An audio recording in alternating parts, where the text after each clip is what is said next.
One of the hardest parts about being injured in any kind of an incident is when you don't recover. There's a limitation to what modern medicine can do, as amazing as it is. But if you think about it, when we look back 10 years ago, we're kind of amazed at what we know now than what we didn't know then. Well, the same is going to be true 5 years and 10 years from now, 20, 30, 40, 50 years from now as well. We're going to think the same thing about today. The reality is, if someone suffers even a routine back injury, it's most often the case that you're never going to be exactly the same as you were created, in the first place.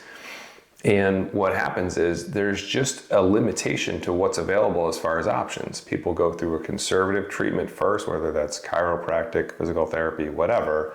The next step tends to be something with a needle. The doctor is going to try to inject something into you.